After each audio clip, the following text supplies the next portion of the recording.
Lawa Sidna Ġesu irranġa għalina sabiex niftakru fih. Għaliex huwa l-ċentru u ċirkonferenza tal-barka kollha tagħna.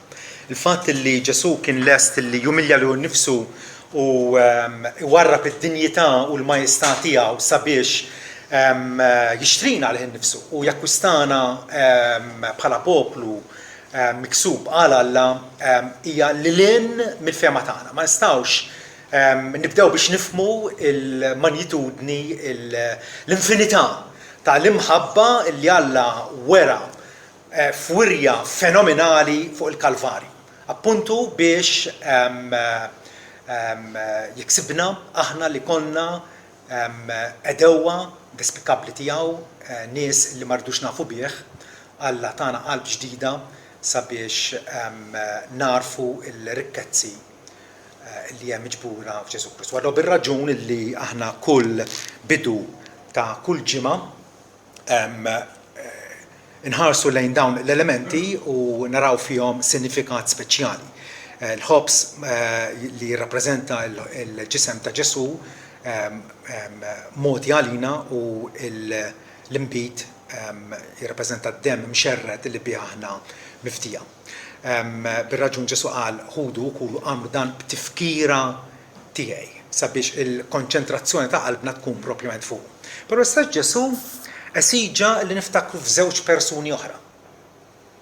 Forsi intikom daqsxejn ċans biex taħsbu f'min iridna niftakru aktar Ġesu. Klu, żewġ nisa. Żewġ nisa. L-ewwel niftakru f'Mart Lot. Mart Lot illi Alla bi grazzja ħariġha mill-irda ta' Sodoma, però apparentament ħallit qalba mal-possedimenti illi ħallit f'Sodoma. Meta marret ma' żewġa lejn Sodoma kellhom biss it-tinda tagħhom. Però apparentament irnexxielhom isiru sinjuri, xtraw id-dar u kellhom ħallu kollox warahom minħabba it-tiġrifa ta' Sodoma u Gomorra. Ħarset lura minħabba r-rejba, minħabba li qalba kienet marbuta ma' affarijiet tal-art u l-mulejdi niftakru kif kienet iġġudikata. Għandna lezzjoni grafika ħafna.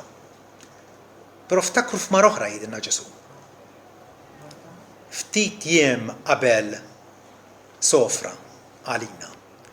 Ġesu kien waqt ċena u daħlet Marija oħt Lazzru u kellha il-teżor partikolari tagħha. Vażett tal-alabastru illi Marku jgħidilna kien jiswa paga ta' 10 xhur. Raġel ta' professjoni medja paga ta' 10 xhur. U qasmet il-vażett u sawbitu fuq riġlejh. U n-nies miġbura fosthom Ġuda kienu skandalizzati b'din il-ħela. Skandalizzati. Ma setawx jissapportu il-fwieħa illi qasmet il-kamra dak il-ħin. U Ġesu ħalluha. Emil tajjeb għamlet miegħi. Dak li aħna niġġudikawh bħala bir-raġuni mawġa tagħna, niġġudikawh bħala ħela. Ġesu ħa pjaċir bih. Għaliex hi tagħtu mid-devozzjoni ta' qalba. Kif? Permezz ta' ħwejjeġ li kellha ħwejjeġ li kienu eżiż għalija. Setet għattat il-bqija ta' ħajjeta tagħmel ftit minnu kuljum tindilek bih u tinxtam tfuq quddiem ħadd ieħor. Però qalet dak li huwa għażiż għalija se nagħtih kollu fatt ta' devozzjoni lil Sidi Ġesu. Ġesu qal tassew ngħidilkom kull fejn jixxandar l-Evanġel fid-dinja kollha. Dan li għamlet miegħi jixxandar ukoll b'tifkira tagħha. Irrid Ġesu illi niftakru fiha. Pa niftakru f'Mart Lot b'mod negattiv, niftakru fiha f'Marija fatt pożittiv il għaliex relazzjoni tajba hija give and take. Ġesu tagħna lu nnifsu appuntu l-ikla illi se nipparteċipaw minnha dalgħodu imma wkoll tagħti u tirċievi. Ġesu irid jirċievi minn għandna. Jirċievi minn għandna, jirċievi tajna porzjon mill-dħul tagħna fil-meta għaddiet il-borża, b'ringrazzjament lejh, għax nafu li huwa s-sors tal-introjtu kollu tagħna, natuh il-ħin tagħna, naħseb jiena hija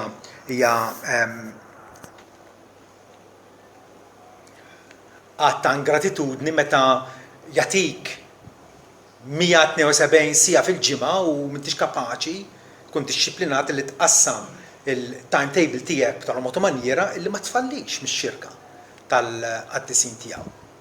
Tagħti wkoll u fuq kollox il-qalbek. Il-qalbek. Il-qalbek hija l-aqwa fwieħa illi Ġesu jieħu pjaċir biha. Hekk kif aħna nipparteċipaw, tajjeb, nirraġunaw hekk, Ġesu tagħna l-infinità tiegħu, l-infinità tal-grazzja, tal-imħabba, tal-kumpassjoni, appuntu biex jiksbinna wirt miegħu fis-smawiet. X'qed intih. Ġesu ipoġġi lil Marija bħala modell għalina. Li forsi anke b'iskandu ta' ħaddieħor jridu nkunu lesti li nagħtu b'mod stravaganti, b'mod bonanza. Nibdew minn nfusna, mbagħad minn dak li għandna u dak li fdalna bih Sidna Ġesu Kristu.